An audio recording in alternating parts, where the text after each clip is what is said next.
Hello everyone, and welcome to another episode of the Daily Gwei Refuel, where I recap the latest news in the Ethereum ecosystem. I'm your host, Anthony Sassano, and today's the 13th of July, 2022. Right, everyone, let's get into it. So, some massive news out of Gnosis Safe today. They announced that they have raised a $100 million strategic round led by 1KX. And you can see here a bunch of other contributors. So, there's 60 plus contributors, some familiar names here, such as Tiger Global, Blockchain Capital, Parafire Capital, Lightspeed, a lot of people here, and a bunch of different kind of like angels that you can see here as well, such as Hazu, and a bunch of like other familiar names here. Eva from the Graph, Anton from 1 Inch. You know, I'm sure you're recognizing some people on this list.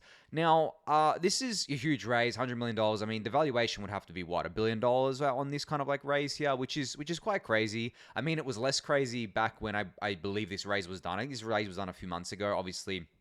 Probably at the tail end of the bull market, so probably less crazy back then given the relative valuations, but today this seems like a very big raise given the fact that the valuations have come down a lot, not just the public markets, but also the private markets. And the private markets do tend to lag the public markets in terms of valuations, but they have been coming down. But this is a kind of like massive raise, guys. $100 million for Gnosis Safe. And for those of you who don't know what Gnosis Safe is, it's basically a kind of like entire suite built of kind of like products, or I guess like applications built around the core product, which is a smart contract or a multi-sig wallet. I've used it a bunch with kind of like a bunch of different things that I do. The ETHUB actual kind of like treasury wallet is a Gnosis Safe multi-sig back from the really early days, actually from the old interface. But the new interface is awesome. Like it lets you do things like batch transactions. The multi-sig lets you kind of like just sign instead of having to submit a transaction, so it's cheaper on gas and things like that. So it's an awesome product. They have tens of billions in assets under management. It's a really, really great product there. Now,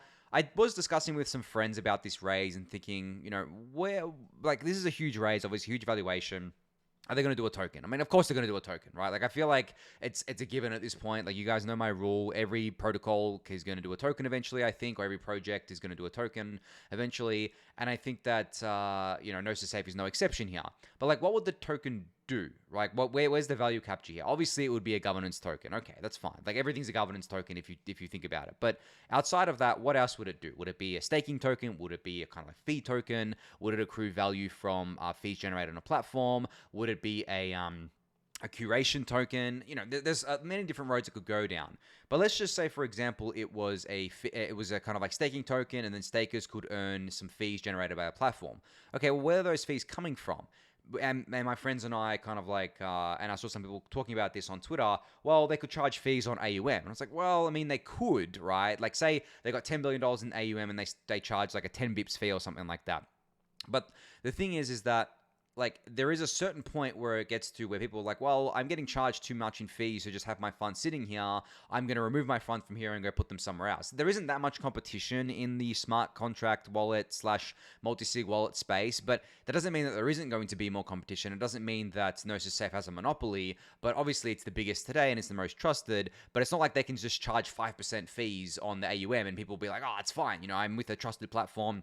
I'm happy to pay 5%. Not that they probably ever would go to that, or I don't even know if they would charge an AUM fee, but I don't think that is something that would drive a lot of value to the token, right, for example. And governance, I mean, governance is a bit of a meme, I think, these days. Like, I've told you guys before that I think the only way DAOs are really going to work is if they have, like, a core leadership team at the helm of it. Usually that's the core team, but that can transition over to a community role, and then you have a bunch of kind of, like, pods that sit around it or sit within the DAO that kind of like all work on various things, and maybe the token accrues value like that because people want to hold it, they want to have a say in what goes on and things like that. But I don't know, I'm not convinced that much value flows to tokens because of the governance rights. Like, at least it hasn't traditionally. Maybe I'm wrong, maybe it will in the future, but I'm just not feeling it on that front.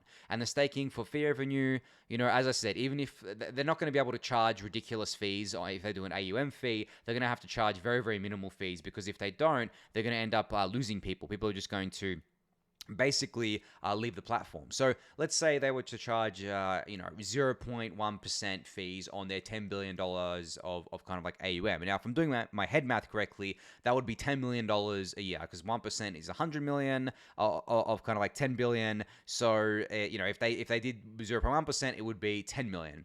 Now, $10 million going to kind of like, I guess, Gnosis Safe token stakers each year, like, so on a yearly basis, it's really not that much. Of course, though, you would expect Gnosis Safe to grow over time. So let's say it grows to 100 billion or $1 trillion in AUM. Well, then if it grows to 100 billion, it's a 10x, so it's 100 million a year. And then if it goes to $1 trillion, it's another 10x, so it becomes $1 billion a year. And I can see at that point it starts getting really, really juicy, right? I think if the protocol is making $1 billion a year just from those AUM fees, and it's kind of like sending those fees directly to Gnosis Safe token stakers, then yeah, I can see the value accrual there. But this is like a long kind of like a long time away, and something that's way into the future. I mean, for Gnosis Safe to get to $1 trillion in AUM, it's going to take a while. Like, maybe it happens faster than I think. Maybe it can happen in 5 to 10 years or something like that. But it's still a long ways away. I'm not sure on the exact figure they have today, but you also have to count liquidity of these things too, because a lot of if you just count like the most liquid AUM in Gnosis Safe, such as kind of like wrapped Bitcoin, ETH, and stable coins, and you don't count a lot of the other things that are in there, like just random tokens and stuff like that, then the AUM kind of comes down from there as well. So there is kind of like tricky parts around there. But there are other ways that value could be driven to the token as well, such as curation token, which is similar to a governance kind of like token where people could kind of like stake tokens on apps that they want to see in Gnosis Safe, or kind of like change the rankings of apps within the Gnosis Safe ecosystem. I mean, I'm not sure how much value would be flow to the token because of that, but it is a small value driver, maybe, and then there are kind of like some other things, like there could be other premium services that are charged by the Gnosis Safe protocol, and to get access to those premium services, you would have to either stake the token, or maybe you kind of like pay in ETH or stable coins, and then that goes to buy tokens off the market and burn them or put them into a treasury or something, whatever it is, right? So there are different ways that this stuff can kind of like go down, and different paths that we can go down here. But like, just thinking through it, I mean, it's kind of like hard to reason about like how anything really directly drives value to tokens other than direct fee capture, because it's something people can tangibly see. It's something that you can measure. You can do all your fancy PE kind of like analysis on it. Whereas governance rights, curation rights, other kind of things like that, it's a lot harder to model around. So I just kind of like have been thinking a lot about this, and it's not just exclusive to the Gnosis Safe token, of course. It's got to do with pretty much every token out there. No other token is like ETH, and we shouldn't expect it to be, because I don't think it can be. ETH is its own beast and its own unique asset. But if we're talking about like the optimal or a token design that we would like to kind of like see that would drive a lot of value to it, I just can't look past anything except just having direct value accrual to it. And the thing is that even if it doesn't have direct value accrual to the token, if the project or the protocol was doing really well in terms of product market fit and revenue and stuff like that, it could still drive second hand volume to the token in the hopes that they'll turn on that fee take one day. So something like a Uni, right? Uni token has come down a lot, but it's still worth it's still worth a lot in terms of market cap. It still has a relatively high valuation. So there are different things to kind of consider here, and when you talk about tokens, it can get pretty deep into the weeds, and everyone has their own view on these sorts of things. There are people that think that tokens should all be worthless, or should be worth very little, because they're just not kind of like something that's investable for a lot of people. But I disagree with that. I think most tokens obviously will go to zero, or go like down 99%. Like 99% of tokens will go down 99%. But the big winners, the tokens attached to protocols that have product market fit, that are in for the long term, that are sustainable, that actually serve a need, I can imagine these things being worth a lot one day when the market gets smarter, when kind of like there's obviously direct value accrual, and the kind of like there's a change of tune around these sorts of things. Because right now, the crypto markets are still very inefficient, very immature. So we can't really expect them to reflect something like the stock market, which, the stock market itself is not exactly, super efficient or mature, but it is a lot, or like fully mature, but it is a lot more mature than crypto. It has a huge head start on crypto. So it's not even worth comparing the two at this point in time. But I think as the crypto market matures more, there will definitely be a re-rating of tokens that are attached to good protocols. But at the end of the day, like, there needs to be value capture for these things as well. They can't just be useless governance tokens forever. There needs to be some kind of value capture. And the project that they're part of has to at least have product market fit, or at least have sustainable usage, which most projects don't. That's what I think a lot of people get stuck up on. They buy these tokens, they don't realize that the only reason they're going up is because it's a bull market, and the only reason the protocol is getting any use is because it's a bull market. And then like 6 months later, or 6 months into the bear like we are right now, or I guess like 7 months in, if you're counting kind of like November as kind of like a top there, a lot of people realize, wow, all these projects that everyone was really bullish on, at end of last year, are total shit. They don't make any sense. They don't work. They're not sustainable, and they're just not going to recover because the team's going to run out of money to build it. The team's probably going to try and pivot, and it's not going to really do anything. So, and then the tokens obviously nothing ever really goes to zero. The funny thing is, not even Luna went to zero. Like, there was Luna Classic, and now that's not even at zero. But I think that, it originally went to zero, but outside of that, it's kind of hard for something to actually go to zero. It just fades to irrelevancy, goes down 99%. No one talks about it again. It just kind of zombifies, right? So there's all of that kind of that feeds into it. But maybe I got a little bit off tangent there, but I just wanted to have a deeper discussion about tokens a little bit, because I think that is very topical for a lot of people. And I also think it's something that we need to think more deeply about. And there is a change that can be affected from you as a community member. You can go to these protocols or your favorite projects and be like, hey guys, I made a new token model for the token, or I think we could be doing this better, or just discussing it with friends. We need more experimentation around token models. We need more discussion around it, because at the end of the day, I don't think that tokens are going to be anything more than the same thing as kind of equity or stocks, just with DeFi protocols instead of kind of I guess real world companies. So from that kind of lens, they need to be viewed as that, they need to be valued as that, and they need to be rated as that at the end of the day. So yeah, anyway, I'm going to leave it at that for now. I've got a bunch of other things to get through here today. So Ashin from Obol Network here has started a discussion on the ETH research forum around an extension to the Beacon API that would allow validator clients to produce aggregations as part of a distributed validator cluster.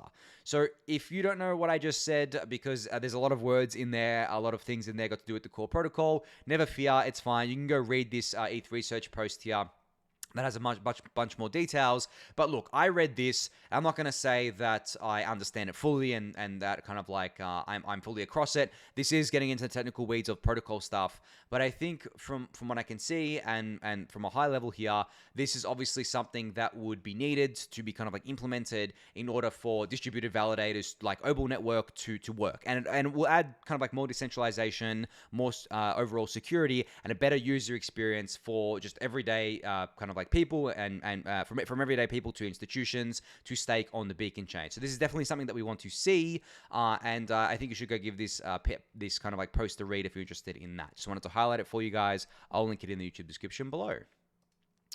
All right, so another thing I wanted to highlight was this interesting blog post from Nox here. And they kind of shared the blog post on Twitter by saying how Flashbots altered the shape and structure of the mempool to change the MEV game forever. A deep dive into the mempool, the Flashbots auction, the history of MEV Geth, and a peek into the future with MEV Boost. You do not want to miss this one, Anon. This is a good read. It's dense. It's very dense, actually. It's very technical. But if you are interested in MEV, if you want to get really into the weeds of MEV, how it kind of works, how things Flashbots have changed the game on Ethereum with regards to MEV, and all the stuff surrounding that, especially as I said, in the more technical side of things, you should definitely check out this post. As I said about the distributed validator thing, I'll say the same thing here. If you don't understand things because they're too technical for you, don't worry, guys.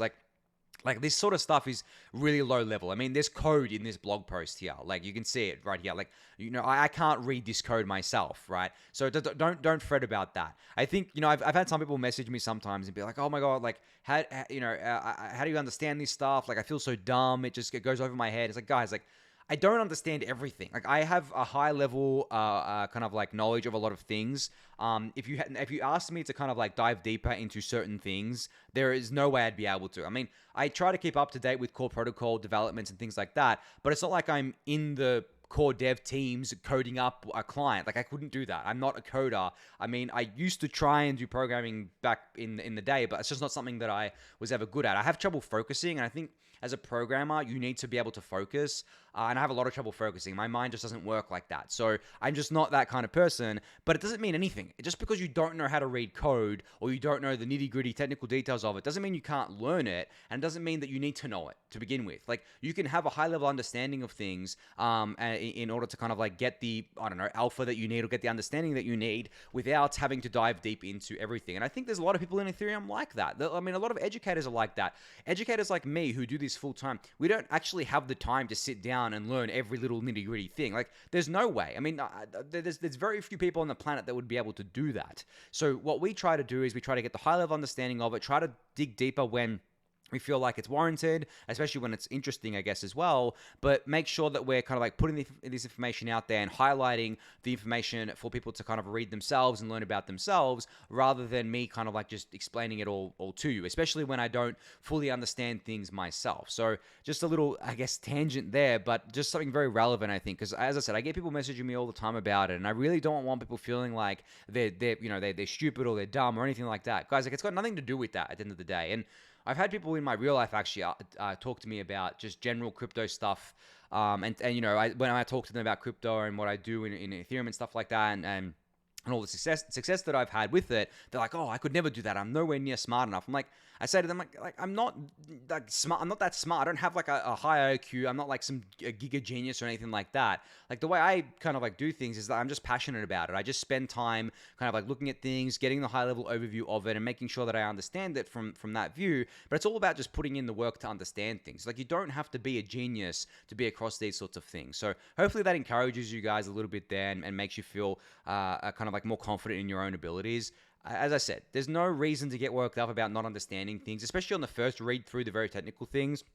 Like, even the people that work on this don't understand everything. There's a reason why there are teams. Like, no one person can do everything.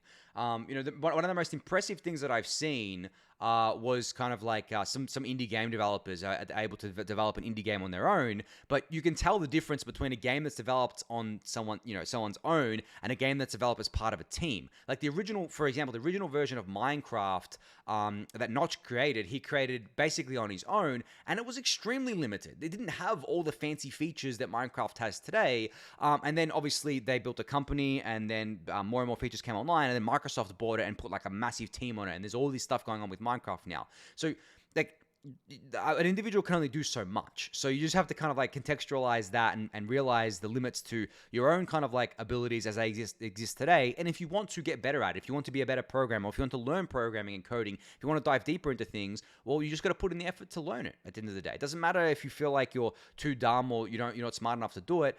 Don't tell yourself that. Tell yourself, yeah, I'm going to learn this thing. Like, if you actually want to learn it, then go and learn it. Don't let anyone tell you otherwise. But I'm going to leave it at that. Got a bunch more things to get through here today.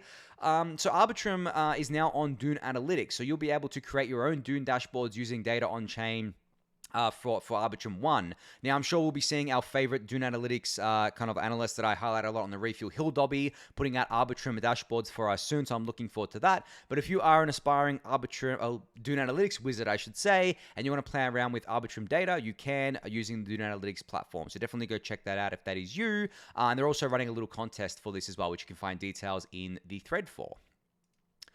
All right, so I mentioned the other day that Aztec network or Aztec protocol released their Aztec Connect feature, which is that privacy feature where you could do private transactions at layer 2 using layer 1 liquidity and bring it back to layer 2, of course, and it'd be fully private. Well, Aztec shared kind of like their thinking around their new look. So they have like a new art style and new kind of like brand look, which I think is really, really cool. It reminds me of the Ethereum.org branding and look here, in that it's kind of like very, I guess, like futuristic, and it looks kind of like hand drawn here, and it speaks to obviously kind of like the values and the mission and kind of like the ethos of Aztec, which is very similar to the ethos of Ethereum and DeFi and things like that. So I just wanted to highlight this little thread. If you haven't seen it yet, you can go visit the site yourself anyway to see the whole thing. I mean, if you go to ZK Money here. ZK Money is going to have its own look. This is for Aztec.network. You can kind of like see their new thing here. Yeah, you can see new branding, everything here. This is just so cool. I love this shit, guys. Like, I love like crypto art, and I love Ethereum art especially. And especially in this style, because this is kind of, I guess, like what we're going for in terms of Ethereum. Like, we're all about building a better future, building a more regenerative future, building a more sustainable future. That's really at the core of what Ethereum is about. And everything built around Ethereum is trying to kind of do that as well, especially the layer 2s, because they're basically an extension of Ethereum when you really think about it. So I just really love this branding. You can go check out the website if you want to check out all the cool designs here. All right, so Status have published an update that they have made one of the fastest BLS signature implementations in the world. Now, for those of you who don't know, BLS signatures are used within the Beacon chain. They're the reason that we're able to have so many validators active on the Beacon chain at once because of the fact that we have BLS signature aggregation, which means that the network can handle 400,000 plus validators without breaking a sweat here. So Status have created a new implementation of a very fast BLS signature, BLS signature implementation here. So you can check out the blog post for full details on this. Again, it is technical. I mean, you're starting getting into technical math here, like elliptic curves and stuff like that. Definitely stuff that I do not understand. But I do understand that this is a very big deal, and this is something that could be brought to the Beacon chain, I believe, to improve it even further, which would be very, very cool to see. But yeah, you can definitely give this a read if you want to learn more details about it. Very math heavy, very technical, but still, for those of you out there who are into that sort of stuff, you should definitely check this out. All right, so Zapper V2 beta testing has now started. You are eligible to participate if you hold any Zapper NFT from seasons 1 or 2, and you hold a POAP from the Zapper community call number 36. And this thread basically says how you can join the fun and start exploring. It's a little kind of like mini thread here, but this is really cool. Zapper V2 has been a long time coming. I actually got a sneak peek of this the other day. It looks very, very cool. Obviously, you can try it out for yourself and kind of like enter the beta here if you are eligible there. I like how they're doing this with this kind of like NFT gating here. I think that's really cool because the POAP obviously on the Zapper community call, it would be their core community members. And if you hold any Zapper NFT from seasons 1 and 2, I mean, there'd be a lot of speculators in there, but definitely probably the people that are still holding it are kind of like regular users of Zapper, which is very cool. So obviously trying to target those people who are heavy users of Zapper or at least kind of like active on the kind of like Zapper platform here. So if this applies to you, you can go try out Zapper V2 beta and kind of like let the Zapper team know what you think about it. Let me know what you think about it as well. I thought it was really cool when I looked at it. I thought it was, they're kind of like focusing on this exploration aspect where they're trying to aggregate different kind of like things such as finding kind of like apps for you to play around with. Obviously, there's so many apps these days. You want to have like a curation service for it. And I think that's what Zapper V2 is trying to go with. And they also have a new NFT implementation too, which looks really, really cool. So yeah, if you're a regular Zapper user like I am, definitely go check this out. I mean, you guys know I'm a Zapper investor. I'm just going to disclose that again there. But it's cool to see V2 beta testing has started. All right, so a pretty massive kind of like announcement from GameStop today, or from Matt Feinstein, who works as head of blockchain at GameStop. So GameStop NFT is now live in beta. It is a non-custodial Ethereum L2 marketplace where the community can truly own the digital assets that they love. You can go to nft.gamestop.com to participate. Now, I believe this first iteration is live on Loopring with the Immutable X iteration coming later. So if you go to nft.gamestop.com, you can go check out everything that is available there for you. You can connect your wallet, of course, and then you can kind of like scroll through, see all the kind of collections here and everything that's going on, and then you can kind of see Immutable X is coming soon and all the collections they have there.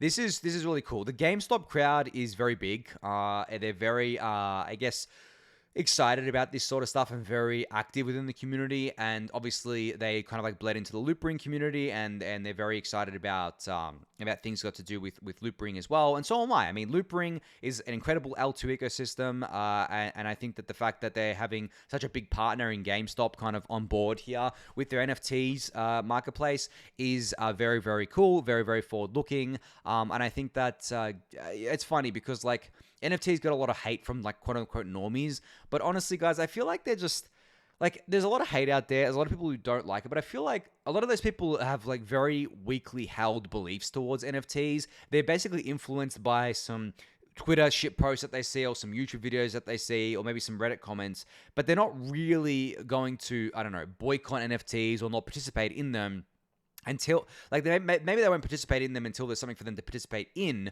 but they're not, like, I just feel like the comments aren't reflective of the reality, because the comments are really easy to upvote and like and retweet, but if there is something that you want to purchase, or if there's an NFT you want to purchase, or if there's a game that you want this really cool skin for, or this really cool gun for, or a gun skin, or this really cool other cosmetic item for, then you're probably going to buy it. Like, there's a reason why companies have gone down this road of in-app purchases, pay to win. Like, as much as I, like, as a gamer, I'm not a huge fan of it, it makes a shit ton of money, guys. It's a multi-billion-dollar industries, and this isn't going to slow down anytime soon.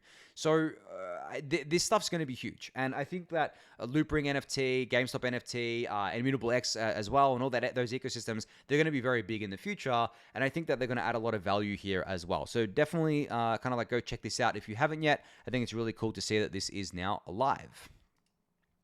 All right, so there's a new, I guess, like DeFi primitive out today from Liquity, or at least they announced it today, called Chicken Bonds, which is self-bootstrapping liquidity. So they've said here, after half a year of intense research and development, we're excited to unveil an unprecedented DeFi mechanism enabling projects/DAOs to bootstrap protocol-owned liquidity for their token at no cost. Now, protocol-owned liquidity was a very big theme of the quote-unquote DeFi 2.0 trend. It was one of the only things that came out of the DeFi 2.0 trend that I actually thought had merit.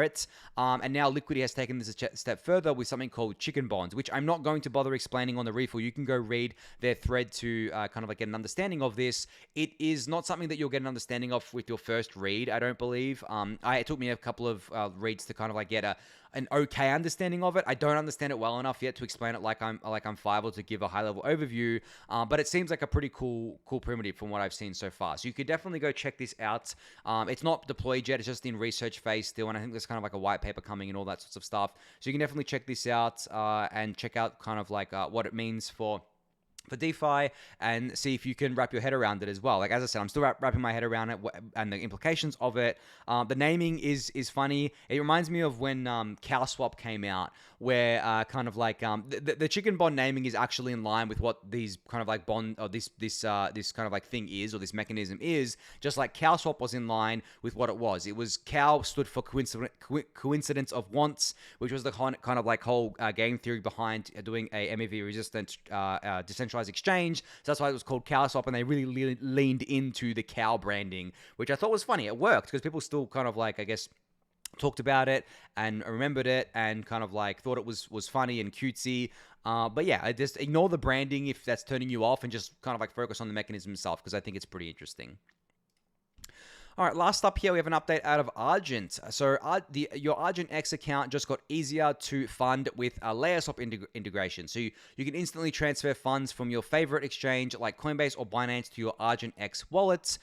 Quick, easy, and secure, the way it should be. I've talked about LayerSwap before. It is a centralized bridge service that basically allows you, or relay service, I should say, that basically allows you to go from centralized exchange to various L2s. And now you can basically go directly to your Argent X account, and the full list of supported exchanges are pretty much all the popular ones: Coinbase, FTX, FTX US, Binance, Huobi, OKX, KuCoin, Bitfinex, and Kraken. So yeah, I'm sure you pretty much, I mean, most of you would probably use one of these exchanges. So if you're looking to onboard cheaply, or cheaper than Layer 1 onboarding to something like Argent X or any of the other LayerSwap integrated L2s, you can using their products here. But I think on that note, that's going to be it for today. So thank everyone for listening and watching. Be sure to subscribe to the channel if you haven't yet. Give it a thumbs up, subscribe to the newsletter, join the Discord channel, and I'll catch you all tomorrow. Thanks, everyone.